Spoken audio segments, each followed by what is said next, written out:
Hey guys, this is Neon. I'm here with Geeky Sparkles. Hello. We're back with more Clownfish TV, and we're going to talk about Shonen Jump, the world's most popular manga. Yes. I remember when you used to have the American version. Yeah, I used to get the American version of it, that was a long time ago. They've been around for a long time. They were around a lot longer than that in Japan. I'm sure they were. And it's funny about Shonen Jump. Now, for those of you who don't know, Shonen Jump is a manga anthology magazine, and now they did have an American version of it, but in Japan it's like almost like a telephone books. I mean, it's huge. It's huge. Big. And they run several series at once, and that's where a lot of the most popular manga and anime came from.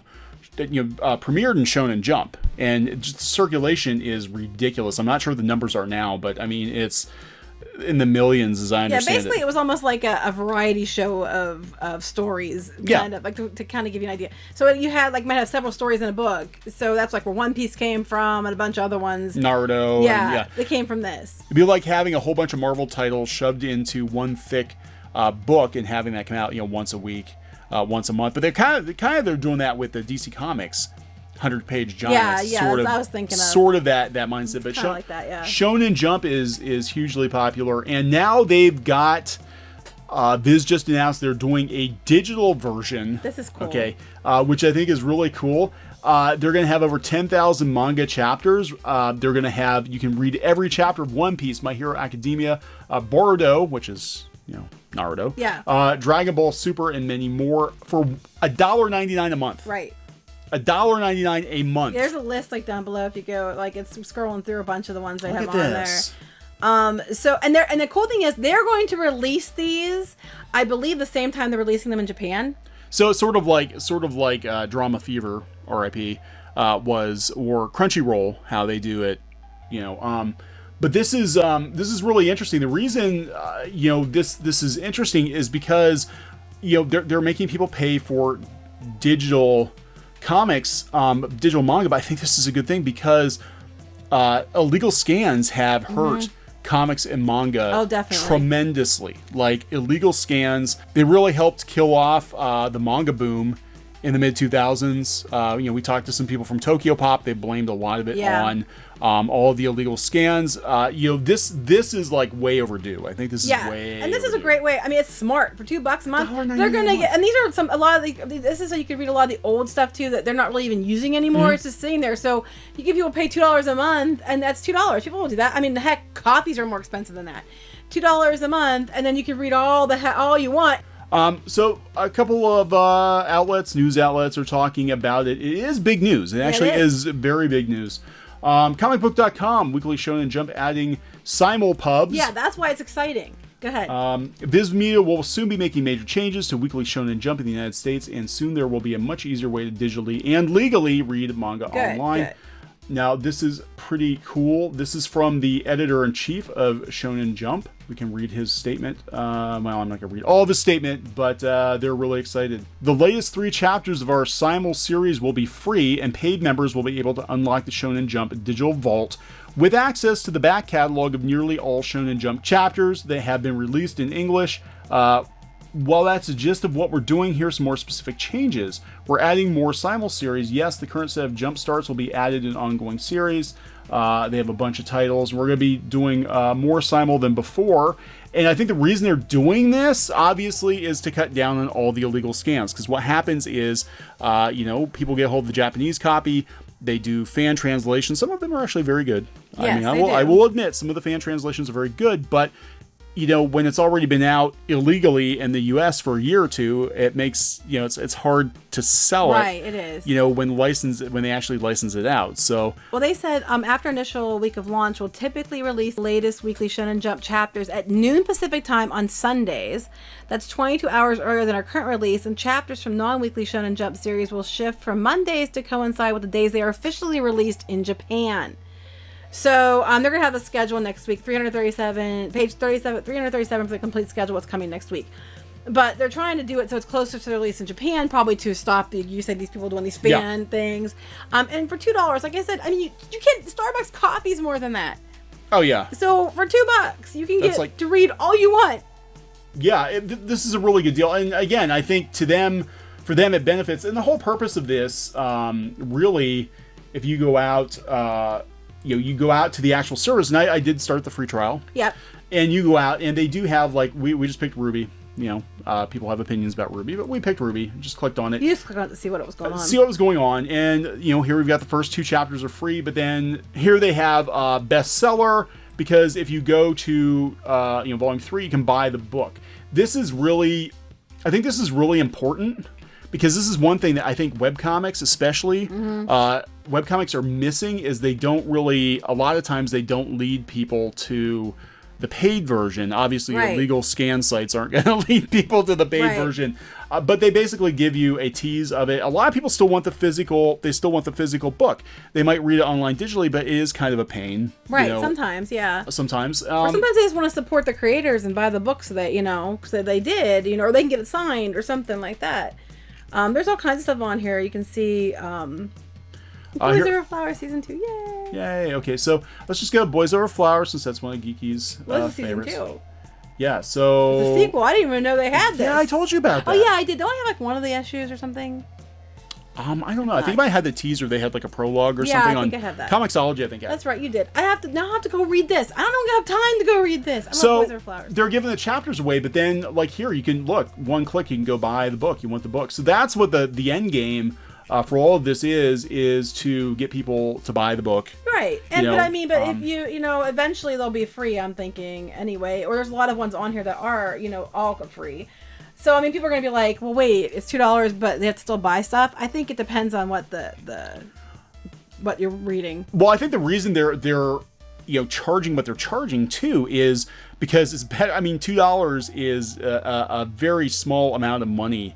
Very small. That's half the price of a single Marvel comic book. Yeah. For half the price of a single Marvel comic book, you've got access to, tens of thousands, hundreds of thousands of pages.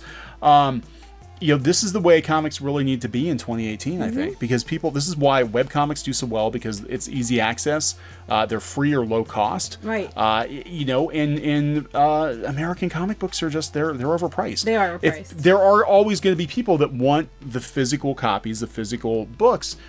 But again, this makes it so easy. You can read it online and, hey, I want that physical book. Let's buy it. Right. How easy is that? How easy is that to do? So it's all on there. You can read it, but then if you want to go past what they're offering, you have to buy the books. Is that what you're saying? Yes. Okay. So well, no, like this, they actually show you. They can read them, but you can buy them. Okay, right. gotcha. Like we can read. Here, we'll just because this is for review purposes. YouTube. Be careful because you're not supposed to be review purposes. Just show one page. I'll show one page. No, the chapter's on here because they go up to 24. Yeah, so it's on here. Yeah. And then if you want to buy it, this contains chapters 6 through 11. So that's really cool. In this I book. thought that was you had to buy them too on top of it. No, so you can write it if you like it and you want to buy a hard copy, you can. That's really clever. Yeah, you can get the paperback. Take note, webcomics. This might be a way that you should be doing your stuff. We should be doing our stuff this way. We might be doing that, changing that shortly. But this way, people, I like it. I want a copy. You can get a copy. Yeah. Yeah, this is a they crazy. They tell you where to go, so you don't want to get buy it them. from Amazon. Go to these places, Buy from Barnes and Nobles. Yeah, Right Stuff, comic shops. You can, they make it as easy as possible to find it. To find it, to help you find it. So that's pretty awesome. And I also think, like I said, they're doing it for a reasonable rate that most people can, people can afford. Mm-hmm. It's just smart. Yeah, American comics really do need to take note. Now I know Marvel had their Marvel, I forget what it was called. It had some of their back catalog. A lot of their back I'm not sure if they're still doing it or not. We have Comixology Unlimited, which is good, except the only problem with Comixology Unlimited is it basically acts like a Costco, because they give you a sample. They might give you the first 2 issues of a series, and then they want you to buy the rest at $3 or $4. This seems better than that, because this seems like they're giving you a lot of it, and well, not giving you to pay the price, but for consumer, this is a really good deal. Yeah, this is going to change things up, I think, and I hopefully now this is just one publisher, it's Viz, but I'm hoping that people start to take note and realize people will pay for comics, but you have to make them accessible. You have to price them right, and realize, and again, from us being from a webcomics background, realize not everybody is going to buy a physical comic book. Right. I know a lot of people push for physical comics, and there are a huge amount of people who buy it, but there are some people who only read comics digitally. Right. And there's some webcomics out there that are huge. They're absolutely massive, but most of their readers have never picked up a physical book. They support them in other ways. Right. Yeah. They support them with Patreon or whatever. They might back a crowdfunding campaign just to give them money, to thank them for the comic, but they're not necessarily interested in having that physical thing. So you have to realize that there are readers who a lot of readers who will read digital. And as long as you price it right, I do not think digital comics should cost as much as physical comics. I mean, too, you're like, you can support all these creators for $2 a month. I'm like, that's amazing. Yeah, this is cool. Ooh, I see lots of things I want to read. I'm like, oh, I want to read that one. Oh, I want to read that one. Well, the thing is, too, now... and we'll talk more about webcomics, as we, going into 2019 about, we are going to do more creation videos. Yes, because we do webcomics. This looks cute, actually, because we do webcomics. And, but it does seem more and more that, creators are going to these portals. You see kind of what Webtoons has sort of centralized webcomics now.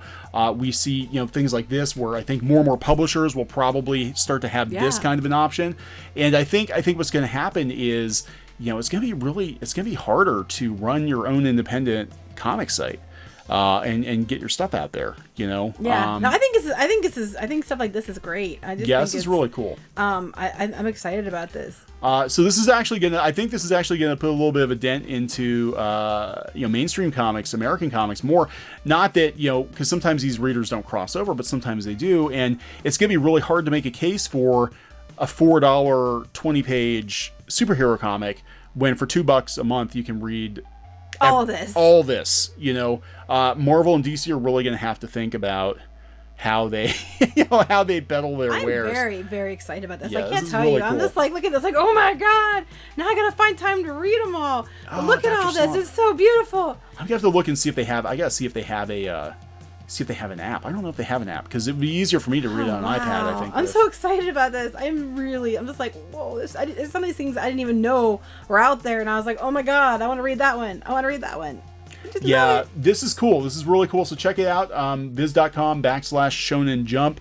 You can get a 7-day free trial, and after that, it's $1.99 a month. Yes. All you can read for $1.99 a month. That's crazy. Like you can't even buy coffee most places for this. No. So and I'm hoping, like you said, this really cuts down on some of the pirated stuff because $2, most people could scrounge together $2. I mean, even if you're a younger person who doesn't have have a way to get your stuff, I'm sure your parents would pay $2. Yeah. Not $200, but they pay $2. Yeah. So it's a good deal. It's a good deal. It's a crazy good deal. If you're trying to sell your parents on it, point out to them how expensive the books are individually and how much money they will save. And I will bet you money they will have no problem subscribing to this for you. Yeah, I think it's pretty cool. So check it out. We're going to talk more about comics going into 2019. Yep. Digital comics, making your own comics. And we're going to start putting our stuff up on YouTube. We're going to start getting our own comics back in order. We're going to be doing more comics again. And I'm actually excited. I am too. That's actually made me really excited today. This makes me excited. Seeing, this kind of thing, these new kind of initiatives, and same with looking at, the explosion in kind of crowdfunding and all this new stuff coming, down the pipeline for digital comics. It's not all doom and gloom. No, because it's not all doom and gloom. It's exciting because the people that are like, make it so miserable for everybody don't control it, and it's so great because it's like even though you're trying to put your thumb on it, it's too big now for your thumb to cover, and it's thumb wars. Thumbs are coming. Thumb wars. Because thumbs are coming to kick your ass, and it's just like you can't put your thumb on it and control it out anymore. So if you don't like the way certain individuals behave, well, what are you gonna do? Well, look, here you go, tons of stuff for $2. Or go out and find some other digital comics. Go out and make your own. Make your own comics, and I'm so excited now. It actually is. We're watching the mainstream comic book industry sort of wither, and this is gonna be interesting to put this video up next to the other video I have of us going to Ollie's with it, which is basically a dumpster where all the unsold American comics are winding up. But this is the future. This is the digital stuff. The crowd-funded comics catering to niche audiences. That is the future. Well, it's funny. I know we have to wrap this up, but it's funny because when I first met you, you were all excited about digital comics, and this is what you were thinking everything was going to go. And it took a lot longer than you thought it was going to. Because I think the old guard, kept it out. Yeah. But this is when I first met Neon. He was all about digital stuff. He was actually getting people's stuff on digital before it was popular to do anything digitally. And I was building webcomics pages for people in the 1990s. Yeah, I was like putting their stuff online. I mean, he kept saying about someday, you're going to have these sites and you're going to be able to read all this stuff like one price. It's going to be awesome, like Comixology and this. And it took a lot longer than you thought it was going to, but it's exciting because this is now the stuff that we were excited about then is coming to pass now, and it's pretty cool. Yeah, comics for everybody, and I mean, as long as you have an internet connection, you can read comics. I mean, this is great, and I mean, again, doesn't address the problem with comic book shops or any of that, but I mean, this is actually could hurt comic book shops, but for readers though, I don't think there's ever been a better time to be a comic book fan because there's so much out there that's available. But it might help comic book shops because one of the things that they're on here saying where to find these is comic book shops. Well, that's true. So maybe people, so if you were interested, if you read these guys and you're interested in buying them, seriously consider going to the comic book shop and see if they can get it for you, because they're going to charge you the same price most likely as these other places are going to, and and you can find them in your local comic shops. Oh, there we go. Okay, and that's they'll tell very you, cool. So then you're actually supporting comic book shops as well. So this is, and it's even going to help you find it for you. So this is like a win-win. So you can this is pretty awesome. It's win-win. Yeah, this is pretty cool. Definitely worth $2 a month. You will not miss it, and it's like a ton of stuff to read. So, all right, we're gonna wrap this one up. Please subscribe to Clownfish TV for more pop culture news, reviews, rants, art videos, gaming videos, and more. This has been Neon and Geeky. Bye. Bye.